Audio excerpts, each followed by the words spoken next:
जय जगन्नाथ पिला माने मोर इस चैनल को आपण मानक स्वागत। तो मु आज आपण मानक नहीं आसी विषय कलामाणिक विषय साहित्य सुमन बहिर जेहेतु आमर बहिर सब विषय बदली जाइए तो पुराणा पाठ किछिटा अच्छी जमी कलामाणिक हो मो पिला बेला कथा माड़हांडी कथा ये विषय रही जाइए पुराणा विषय किसी रही जाइए किंतु तांको गोटे चित्र विचित्र रंग बेरंग करके आमको बही रे दि जाइए जोटा कि आम पढ़ा किंतु किसी भी लेखा बदली नहीं से सेम टू सेम विषय रही जहाँ मु आपण मान नहीं आसी बुझापी चेष्टा करुँची मु भलरे भाव आपको मन पाखे बुझापी कि मो जहाँ बुझेबी आपण मैंने बुझीपारे। तो वीडियोटी को देखा पूर्व मोर ये चैनल टी को सब्सक्राइब निश्चित करदे। तो चलतु आम आज पढ़ा कलामाणिक। तो विषय रही कलामाणिक। तो यहाँ लिखिं आमर अभिमन्यु सामंत सिंघार। ये विषय टे कौ थ्रु आसी अच्छी ना आगे अभिमन्यु सामंत सिंघार का विषय जो जाना तांको तो आमर ऋषि होती रीतिजुगर कवि तांको विधक्त कवि कह जाए। तांकर जो जन्म होती जाजपुर जिलार सामंत परिवार से जन्म होती। सामंत परिवार जन्मग्रहण कर से पिला बेलू जेहेतु सब रचना कविता रचना कर भल पाते जमी आमर रहीगला आमर कौ कौ विषय राजवती विधक्त चिंतामणि प्रेम कला रसवती बाघ गीत सुलक्षणा चढ़ई गीत बोले हुंटी ये सबू से रचना कर आमर जो पठित कविता रहिला कलामाणिक सेटा तांकर विधक्त चिंतामणि काव्यर 67 छांदरू आसी अच्छी। इतने से कौन वर्णना करचंती कि कृष्ण कौन करचंती तांकर गोरुपल्ल को धरी जंगल को जाइछंती जो थे तांकर आसीबार विलंब घटी। तो जो थे माता जशोदा मनटी व्यस्त विव्रत हो पड़ी। तो ये बात्सल्यमयी भावटा को सी प्रतिफलित करचंती। आम जो साधारणतः कड़े जाइए आम आसबार विलंब हेले आम घर सब व्यस्त विव्रत किए होती आमर माँ होती। ठीक से हीपरी आमर आम अभिमन्यु सामंत सिंघार से भली माता जशोदांकर ये बात्सल्यमयी भावटा को परिप्रकाश करछंती। तो या पूर्व आम जानी रखिबा जे आमर रीतिजुगीय कवि प्रश्न आसे कि अभिमन्यु सामंत सिंघार केउ जुगर कवि रीति जुगर कवि से केउठारे जन्मग्रहण करथिले जाजपुर जिलार सामंत बालियार ग्रामर सामंत परिवार केबे जन्मग्रहण करथिले एटा अछि 1760 मसीह। ताहले पुणी पड़िबो कलामाणिक कविताटी केउ विषय आसी अछि ना विधक्त चिंतामणि काव्यर 67 छांदरू आसी अछि। ठीक अच्छे।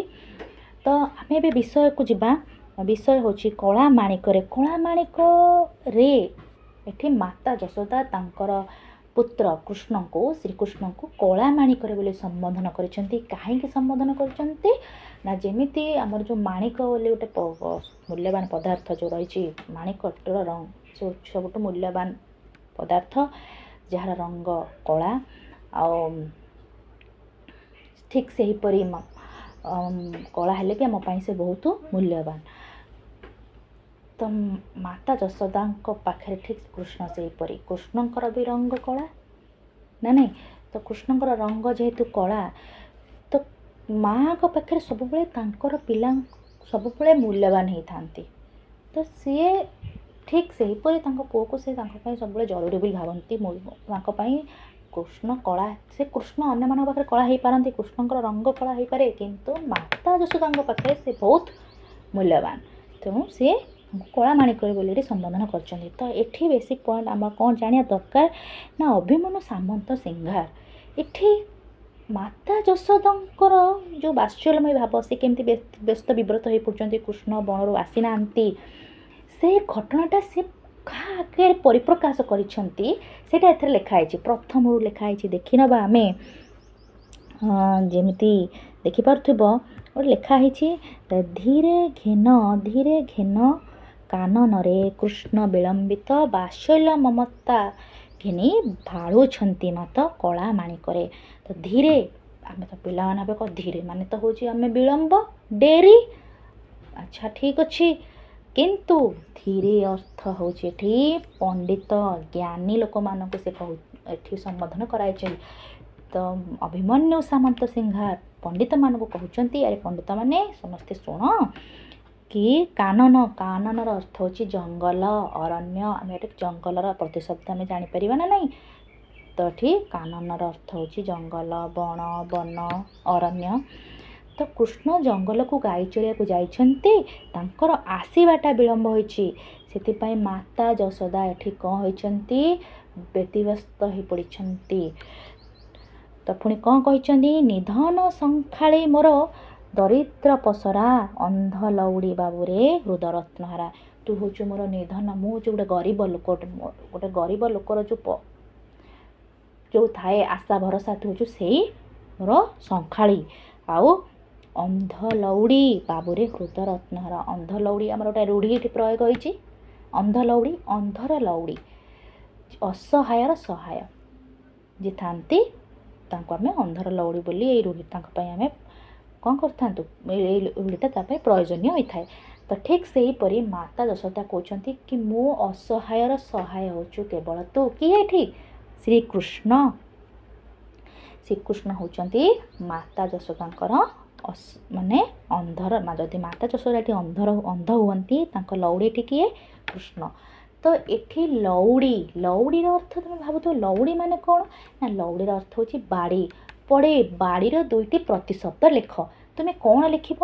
ଗୋଟେ ହେଲା ଯଷ୍ଟି, ଆଉ ଗୋଟେ ହେଉଛି ଲଉଡ଼ି।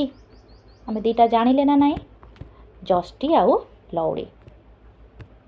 ତ ଠିକ୍ ସେହିପରି ଗଲା ଆମର ସେକେଣ୍ଡ ପଂକ୍ତିଟି ବୁଝିଲେ। ଏବେ ଥାର୍ଡ଼ ପଂକ୍ତିକି ଯିବା। ମୋ ଜୀବନ ତୁହି ନୟନ ପ୍ରତିମା, ତୋତେ କି ପାଶୋରି ହେବ ମୋର ସୁଖ ସୀମା।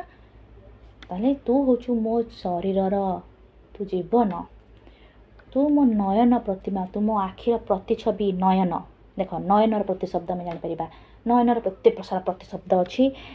ଯେମିତି କ'ଣ ରହିଲା, କ'ଣ ପ୍ରତିଶବ୍ଦ ରହିଲା? ଆଖି, ଚକ୍ଷୁ, ନେତ୍ର, ଲୋଚନ, ନା ନାହିଁ?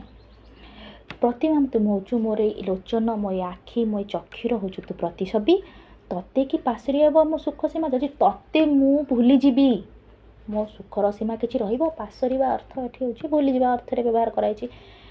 ତାହେଲେ ମୋର ସୁଖର ସୀମାଟାକୁ ମୁଁ କ'ଣ କେବେ ଭୁଲିପାରିବି? ତାପରେ ପୁଣି କ'ଣ କୃଷ୍ଣ ଆହୁରି ସବୁ କ'ଣ କରନ୍ତି, ତାଙ୍କର ସବୁ କେଉଁ କାର୍ଯ୍ୟକଳାପକୁ ଦେଖି କଥା ମନେ ପକାଇଛନ୍ତି। ଯେହେତୁ କୃଷ୍ଣ ଜଙ୍ଗଲକୁ ଯାଇଛନ୍ତି ଗାଈ ଚରିବା ପାଇଁ, ତାଙ୍କର ଆସିବା ବିଳମ୍ବ ହୋଇଛି।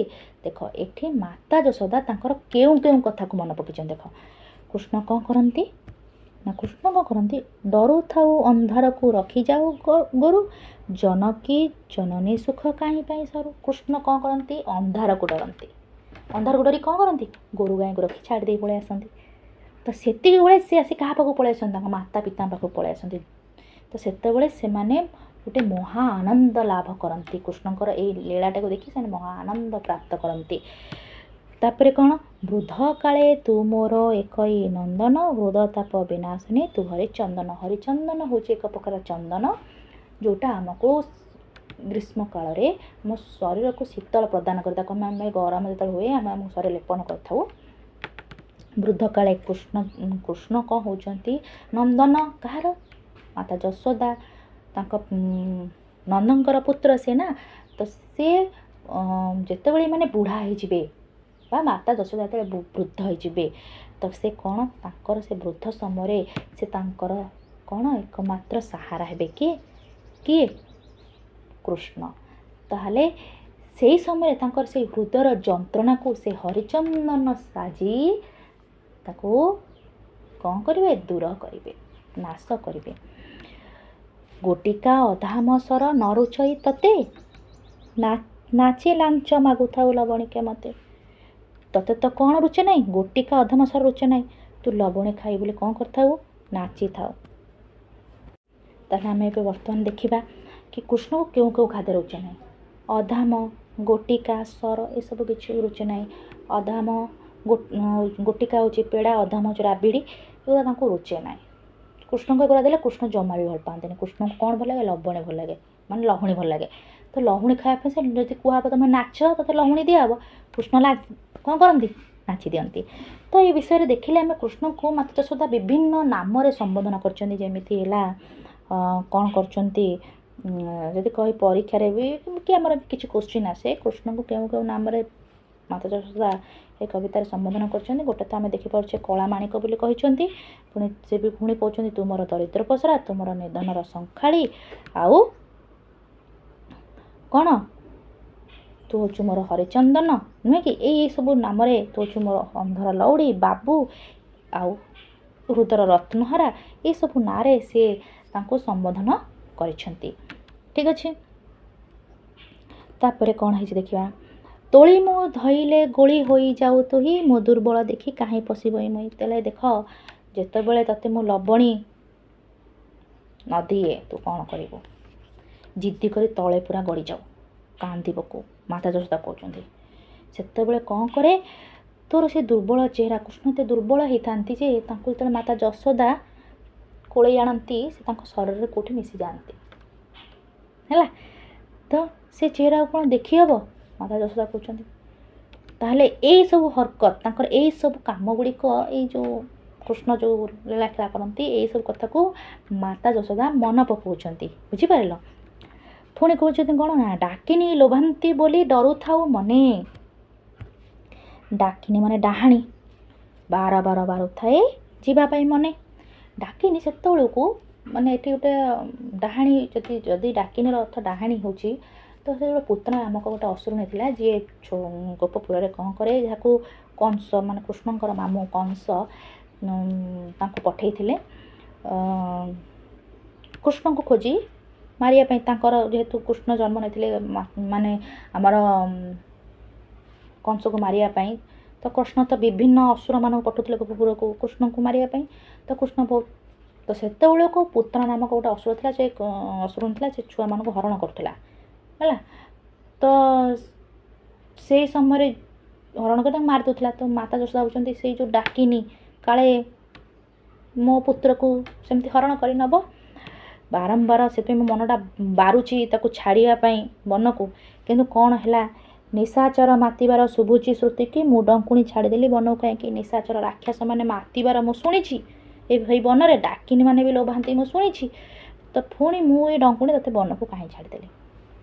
ଝାଳ ବହୁଥିବ ଅଙ୍ଗୁ ଲାଗି ଝାଞ୍ଜି ଖରା, ଶ୍ରମ ପାଇ ତରୁ ତଳେ ବସିଥିବୁ ପରା। ତରୁ ଅର୍ଥ ବୃକ୍ଷ, ଗଛ, ପାଦପ, ଏଗୁଡ଼ା ସବୁ ଗଛର ପ୍ରତିଶବ୍ଦ। ତ ମୁଁ କେଡ଼େ ବୋକା କେଡ଼େ ବୋକି ହେଲା, ତତେ ମୁଁ ଶୁଣିଛି, ନିଜ କାନରେ ଶୁଣିଛି। ଶ୍ରୁତି ଶ୍ରୁତି ଶ୍ରୁତି ମାନେ କର୍ଣ୍ଣ, କାନ, ମୁଁ ନିଜ କାନରେ ମୁଁ ଶୁଣିଛି ନିଶାଚର ମାତିବାର, କିନ୍ତୁ ତୋ ଜିଦି ଆଗରେ ମୁଁ ହାର ମାନିଗଲି, ମୁଁ ଛାଡ଼ିଦେଲି। କିଏ କହୁଛନ୍ତି? ମାତା ଯଶୋଦା। ତ ଏଇସବୁ ଘଟଣା ଗୁଡ଼ିକ କାହା ଆଗରେ ପରିପ୍ରକାଶ କରାଯାଉଛି? ପ୍ରଥମରୁ ଲେଖା ହେଇଛି ଧୀରେ, ମାନେ ପଣ୍ଡିତମାନଙ୍କ ଆଗରେ ବଖଣା ଯାଉଛି ହେଲା। ନେଲୁ ନାହିଁ କାହିଁ ପାଇଁ ତୋ କଠଉ ଛତା, ବନେ କଣ୍ଟା ଲାଗି ହୁଏ ମୃଦୁପାଦ ଚିନ୍ତା। ମୃଦୁ ମାନେ କୋମଳ। ଆରେ ଏତେ ଯେଉଁ କ'ଣ ହେଇଥିବ, ଝାଳ ବହୁଥିବ ଅଙ୍ଗୁ ଲାଗି ଝାଞ୍ଜି ଖରା, ଗ୍ରୀଷ୍ମର ତାପରେ ଝାଞ୍ଜି ଖରାରେ ତୋ ଶରୀର ତ ଅଙ୍ଗରୁ ଝାଳ ବହୁଥିବ, ତାହେଲେ ତୁ କ'ଣ ନେଇନୁ? ଛତା ନେଇନୁ। ଶ୍ରମ ପାଇଁ ନିଶ୍ଚିତ, ସେଥିପାଇଁ ତୁ କୌଣସି ଯେଉଁ କ୍ଳାନ୍ତ ହୋଇଯାଇଥିବୁ କୌଣସି ଗଛର ତଳେ ବସିଥିବୁ ହେଲା। ଛତା ନେଇନୁ, ତେଣୁ ତୁ ଏଇ କାମଟି କରୁଥିବୁ। କଠଉ ନେଇନୁ ତାହେଲେ ତୁ କ'ଣ, ଯେଉଁ ପାଦୁକା ହେଲା ତୁ ନେଇନୁ, ପୁଣି କ'ଣ କରୁଥିବୁ? କ'ଣ ହେଇଥିବ ନା, ସେ ବନରେ ଯେଉଁ କଣ୍ଟା ଥିବ ତୋ କୋମଳ ପାଦରେ ଫୁଟି ଯାଇଥିବ କାଳେ। ମାତା ଯଶୋଦା ଏ କଥା ଭାବୁଛନ୍ତି ହେଲା। ତାହେଲେ କୃଷ୍ଣ ସାଙ୍ଗରେ କ'ଣ ନେବା ପାଇଁ ଭୁଲି ଯାଇଛନ୍ତି? କଠାଉ ଆଉ ଛତା। କାନ ଡେରି ଥାଏ ଏକା ତୋ ବିହୁଣ ଗୀତକୁ, ଆଜି କିମ୍ପା ଶୁଭୁ ନାହିଁ ଭାବୁଛି ମନକୁ। ମୁଁ ଆଜି କ'ଣ ନା କାନ ଡେରିକି ବସିଛି, ସବୁବେଳେ କାନ ଡେରିକି ବସେ ବେଣୁ ଗୀତ ମାନେ ତୋର ବଂଶୀର ସ୍ୱରକୁ ଶୁଣିବା ପାଇଁ ମୁଁ ପ୍ରତିଥର ମୋ କାନ ଡେରି ବସେ, କିନ୍ତୁ ଆଜି କାହିଁକି ଶୁଭୁ ନାହିଁ ସେ କଥା ମନରେ ଭାବୁଛି। ଦେଖ, କୃଷ୍ଣଙ୍କର ଟିକେ ଆସିବା ବିଳମ୍ବ ହେବ, ମାତା ଯଶୋଦା କେତେ କେତେ ଭୟଙ୍କର ଭୟଙ୍କର କଥା ଭାବି ନିଅନ୍ତି। କେମିତି ମାଆର ମନ ସବୁବେଳେ ବ୍ୟସ୍ତ ହୋଇପଡ଼େ ଗୋଟେ ପିଲାର ଆସିବା, ମୋ ପିଲା କାଳେ କେଉଁଠି ବିପଦରେ ପଡ଼ିଗଲା କି। ତ ସେଇ କଥାକୁ ଏଠି ପରିପ୍ରକାଶ କରିଛନ୍ତି ଆମର ଅଭିମନ୍ୟୁ ସାମନ୍ତ ସିଂହାର। ମାନେ ପଢ଼ିବାକୁ କେତେ ଚମତ୍କାର ଲାଗୁଛି ବିଷୟଟି ନା ନାଇଁ? ଚିତ୍ର ସହିତ ପୁରା ଦିଆଯାଇଛି, ମାନେ ଦେଖିକି ପିଲା କେମିତି ଆଗ୍ରହ ହେବେ। ଆମର ଶିକ୍ଷାଟା ଯୋଜନାଟା ବଢ଼ିଆ ଭାବରେ ପ୍ରେଜେଣ୍ଟ କରାଯାଇଛି। ତ ମୁଁ ଆଶା କରେ ए विषयटी समस्त निश्चित भल लगी तो मोर वीडियोटी को देख सारा पर सब्सक्राइब लाइक शेयर निश्चित करदे। रोचे धन्यवाद। परवर्ती क्लास रे मु यार प्रश्न उत्तर पर गोटे वीडियो नहीं आसबि। जय जगन्नाथ।